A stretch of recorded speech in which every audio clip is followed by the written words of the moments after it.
Damn them all. Damn them to the wretched depths beyond the veil. I could hardly believe it. No, I refused to believe it. This had to be a nightmare. The ropes bit into my skin as I struggled on the back of the cart, and finally, exhausted, I let my body sag. Any moment now, I told myself, I would wake.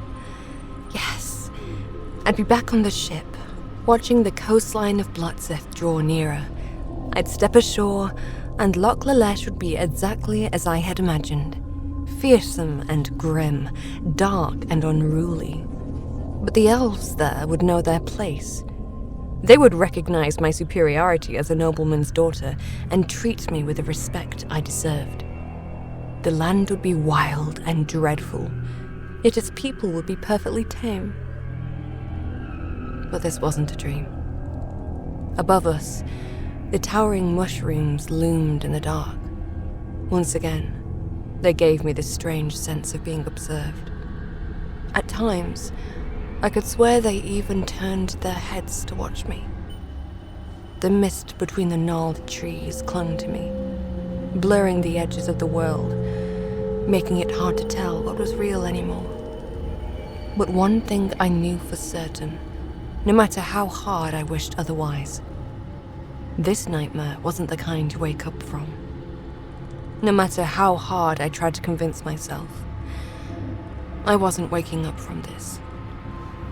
Dren turned in the coachman's seat and glanced back at me. I stared back, blinking against the tears that burned in my eyes. Gods, how hideous he was. His pale, scarred skin stretching tight around the fish-like mouth. His lips split with deep gashes, exposing rows of jagged teeth. In his eyes, barely visible behind the mask that covered the upper half of his face, I thought I noticed a deep trace of sorrow. Some old pain, perhaps. But that was all. No other emotions stirred in his wretched visage. No pity. No remorse. No compassion for the girl he had tied to the back of his cart. Only pain. As I studied him, I recalled his demeanor back at the tap house in Blutseth. The way he'd reeked of alcohol. How he told me to kiss him. The memory made my stomach turn. He was a twisted being, through and through. For a moment, I wondered what unspeakable past had made him this way, before turning away, unwilling to dwell on it. The bastard didn't give a damn about me, so why should I care about him? My gaze drifted to the forest around us. Valeswood was so dense that it felt like we were submerged underwater. Mushrooms clung to the tree trunks, glowing softly in the dark, reminding me of jellyfish drifting through the depths. From the largest ones, stretching high above us, luminous dust floated down like plankton, casting eerie shades of pink, green, purple, and silver as it drifted on the heavy air. In different circumstances, I might have found it beautiful, magical even. But with ropes cutting into my wrists, gagged and bound to this damnable cart, beauty was the last thing on my mind. The fact that I felt as if trapped underwater only made it worse. I hated water. Hated the idea of being caught beneath its surface. The deeper I imagined myself, the worse the feeling grew. And here, in the heart of these shadowy woods, it was as though we had sunk to the bottom of some forgotten sea. I tried to push the thought from my mind, imagining that everything would be all right. But no matter how hard I wished, there was no waking up from this. Damn them all. Damn them all to hell.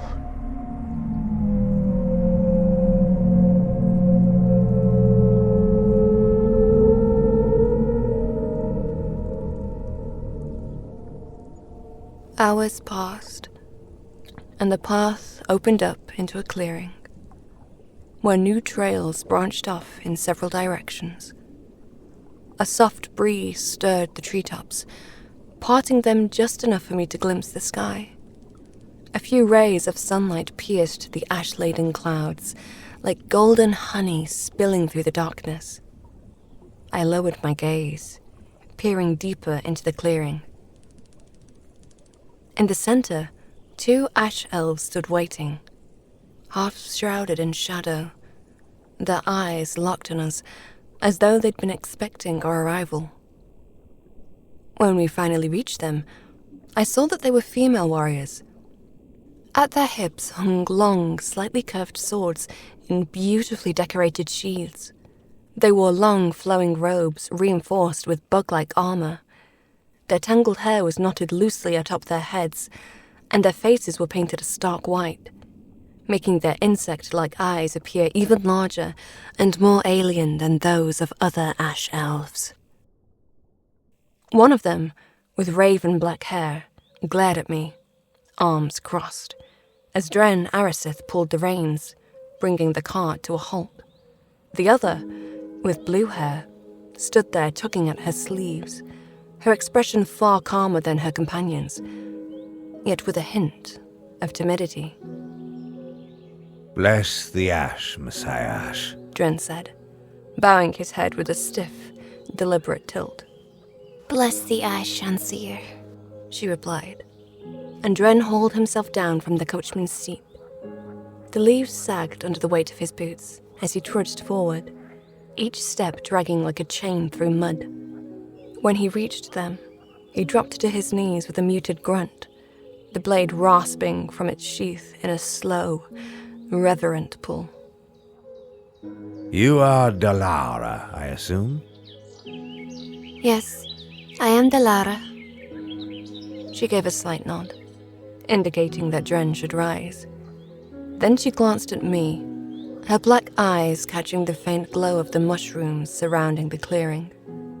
Like her raven-haired companion, her black robes were wrapped loosely around her body and cinched at the waist.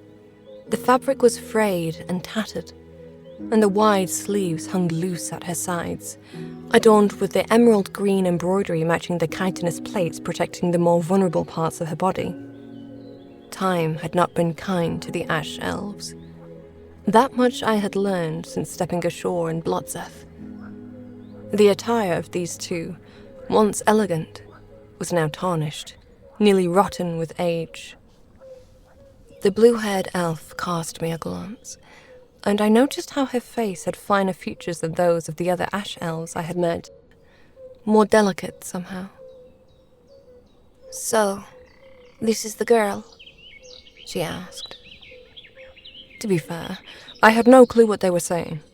They spoke their own hideous language, but I have later been informed of what that conversation was all about.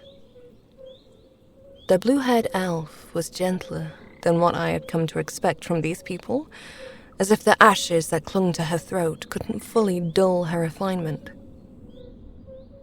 "Yes, Messiah Ash. This is Emilia var Lavenhugel, the very one Our Lady seeks."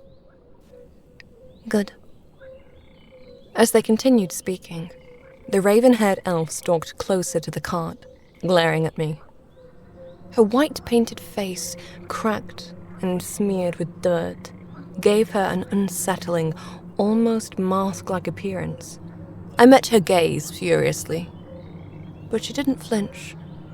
Her eyes narrowed as she inspected me, scanning every inch of my body as if assessing a purchase.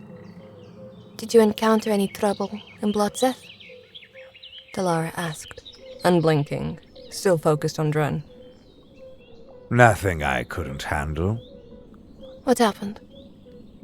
"One of Sadhara's lackeys got hold of the girl before I did. Parathor Jurith, an utter waste of flesh. I did the world a favor and put him out of his misery. Took his cart and Vashir as payment for the trouble." Sadhara Orm Haram. Dalara tilted her head, brows furrowing. What did she want with the girl? "Oh, the usual, I presume.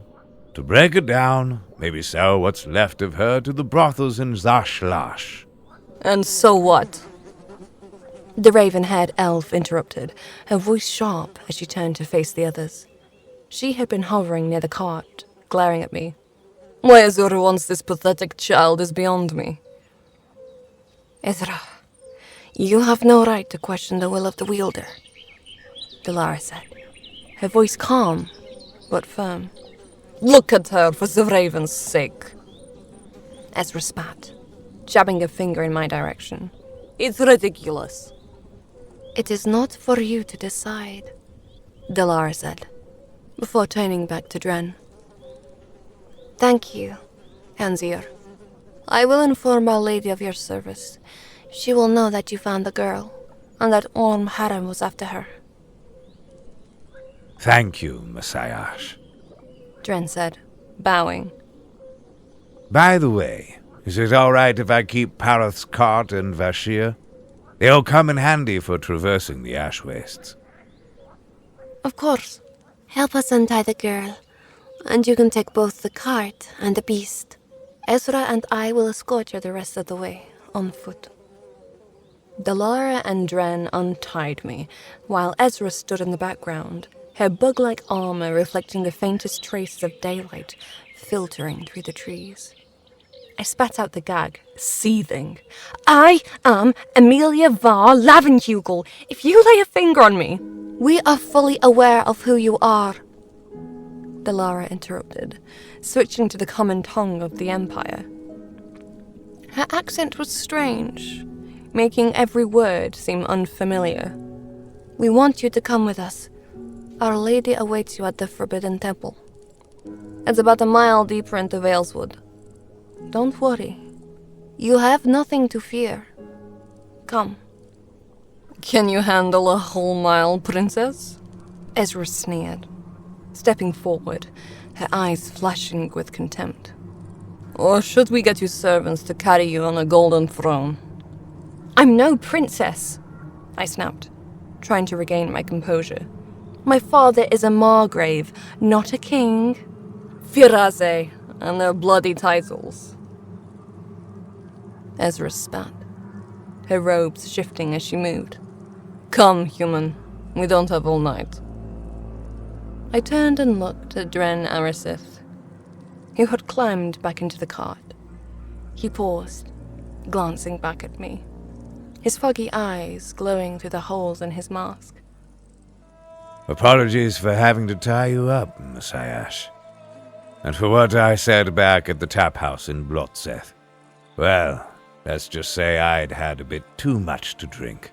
And as it turns out, I'm an asshole even when I'm sober. Next time. Go beyond the veil, I said, cutting him off. It was meant as an insult, but I quickly realized these elves probably didn't share the same fear of the realms beyond as we did in the civilized parts of the Empire. For all I knew, the shadows beyond the veil were a paradise to these heathens. I shifted my gaze to the two female elves who would escort me to the Forbidden Temple. Ezra's face twisted with barely contained rage beneath the white paint. Are you coming? Asked Delara. What does this lady of yours want with me anyway?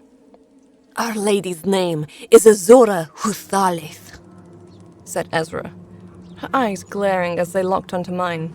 She is the wielder, the Fatebreaker's chosen, the High Priestess of the Forbidden Temple, and the Matron of the Order of the Black Sun. She is the bane of the Triumvirate, and the one true ruler hither the veil. And you? She sneered. You're nothing. Nothing but a spoiled brat of imperial nobility. Why Azura is interested in you is as baffling to us as it is to you. Speak for yourself, Delara said, locking eyes with Ezra. Our Lady's will is the will of the gods. Ezra clenched her teeth so tightly that I could see the muscles in her jaw tightening beneath her white-painted skin. At last, she shot me one final furious look before turning and stalking away, her robes swishing behind her. I turned and looked at Dren, one last time. He was driving away the way we had come, The shuffle of leaves under the wheels faded into the distance. He did not turn his head to meet my gaze. Watching the bastard go, I didn't know what to feel, and for a moment I caught myself wondering if I'd ever see him again. A strange emptiness tightened in my chest before the gravity of my new situation yanked me back to reality. "Come," Delara said, turning me back toward the path. Once again, I had new captors. At this rate, I would soon need a list to keep track of them all. Together, we moved onward, through shadow and mist.